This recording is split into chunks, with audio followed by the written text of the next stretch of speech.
Vijaypur assembly हल्के से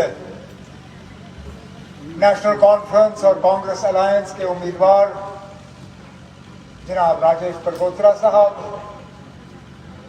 यहाँ मंच पे तमाम नेशनल कॉन्फ्रेंस और कांग्रेस के सीनियर लीडर हजरात, दोनों तंजीमों के यहाँ पे आए हुए ओहदेदारान और वर्कर, भाइयों बहनों बुजुर्गों नौजवान साथियों, आप सबको मेरे तरफ से आदाब, अस्सलाम वालेकुम, नमस्कार और सत श्री अकाल। मैं 10 साल की इंतजार के बाद यहाँ दोबारा विजयपुर की सरजमीन पे आके असेंबली इलेक्शन में वोट मांगने का मौका मिला है हमें, लेकिन ये 10 साल ताली बजाने के लायक ही नहीं रहे। इन 10 साल में हमने तबाही, बर्बादी, मायूसी, अफसोस, गम, इसके अलावा शायद ही कुछ देखा होगा।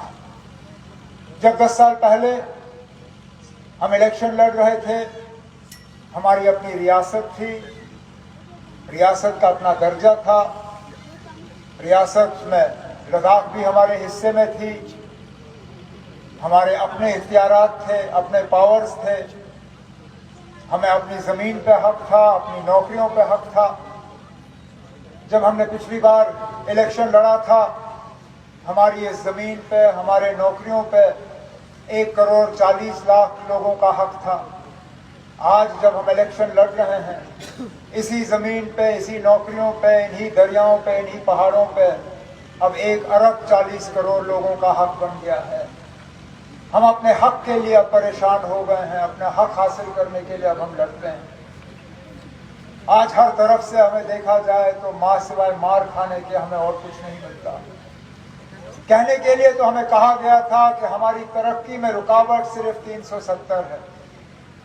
कहने के लिए तो हमें कहा गया था कि हमारी तरक्की, नौजवानों के रोजगार, माता बहनों की परेशानियों में अगर हल है तो 370 और नेशनल कॉन्फ्रेंस को यहां से दफा करके हल हो जाएगा।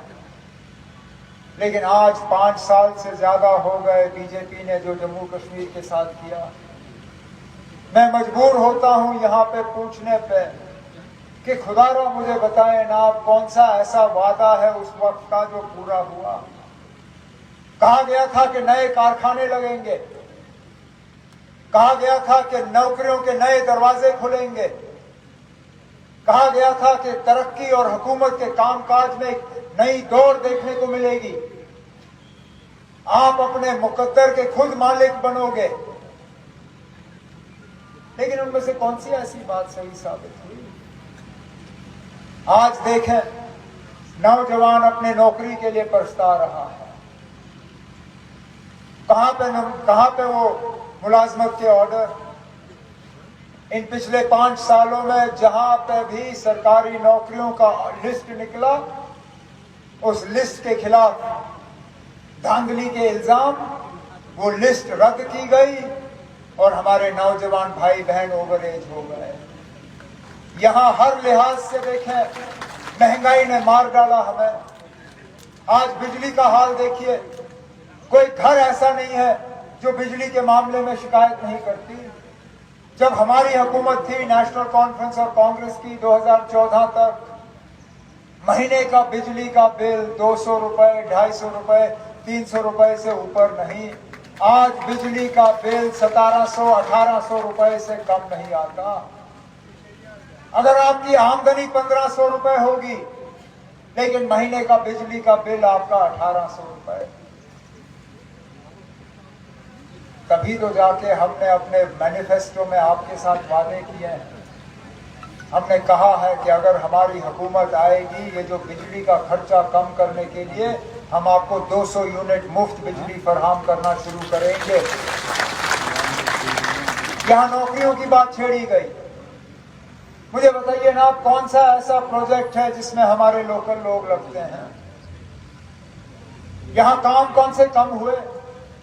यहाँ वो कटरा एक्सप्रेसवे बन रहा है, ठेकेदार भी बाहर से आता है, अपने मुलाजिम भी बाहर से लाता है, अपने मजदूर भी बाहर से लाता है। इस्तेमाल करने वाला सामान भी सारा बाहर से आता है। हम सिर्फ अपनी जमीन दे देते हैं, हम जमीन दे देते हैं, हमारे मकान टूट जाते हैं, हमारे खेतों से ये सड़क चली जाती है, लेकिन इस सड़क के हवाले से हमारे बच्चों को, चाहे वो पढ़े लिखे हों, कम पढ़े लिखे हों, उन्हें काम नसीब नहीं होता। जिस एम्स की बात परगोत्रा साहब ने की, और सही है कहा, 90% से ज्यादा लोग जो इसमें काम करते हैं वो बाहर से हैं। क्या यहाँ जम्मू कश्मीर में उनको पढ़ा लिखा कोई नहीं मिला? क्या बाग में काम करने के लायक नहीं मिला? क्या दरवाजा खोलने के लायक कोई नहीं मिला? चलिए ना, अब आपको बड़े बड़े डॉक्टर अगर बाहर से लाने पड़े, हम शिकायत नहीं करेंगे। मुमकिन है यहाँ डॉक्टरों की कमी है, लेकिन यहाँ बेरोजगार नौजवानों की कमी नहीं है। अगर आपने मौका दिया होता वो काम करते, लेकिन आपने मौका ही नहीं दिया। लगाई आपने अस्पताल, यहाँ पे बड़ा शोर शराबा किया, देखो जी अस्पताल आया, लेकिन अस्पताल में काम करने वाले भी तो आपने बाहर से लाए तभी। और ये जिस तरह मेरे साथियों ने अपनी तकरीरों में कहा, यहाँ तो जनाब अब दरिया से रेत निकालने का भी हक हमारा नहीं रहा। दरिया से रेत निकालने का ठेका भी बाहर वाला लेता है। वो वक्त ऐसा था जब एक रेत की ट्रक जो है आप 4,000 रुपए में लेते थे। आज वही रेत का ट्रक जो है आपको 17,000 18,000 रुपए में मिलता है, क्योंकि ये लोग बाहर से आते हैं, रेत लेते हैं और यहाँ से चले जाते हैं। आप लोग कहीं के नहीं रहते। हमारे गुजर बकरवाल भाई जो बैठे हैं, तादाद इनकी कम होगी, लेकिन फॉरेस्ट राइट एक्ट के तहत जंगलों पे पहला हक जो है इनका था, इन्हें उस हक से भी महरूम रखा गया। हर लिहाज से आप देखें, महंगाई का जो दबाव हमारे ऊपर है। मुझे वो दिन अच्छी तरह से याद है जब हमारे वजीर आजम प्रधानमंत्री साहब ने गैस के चूल्हे बांटे थे। कहा था कि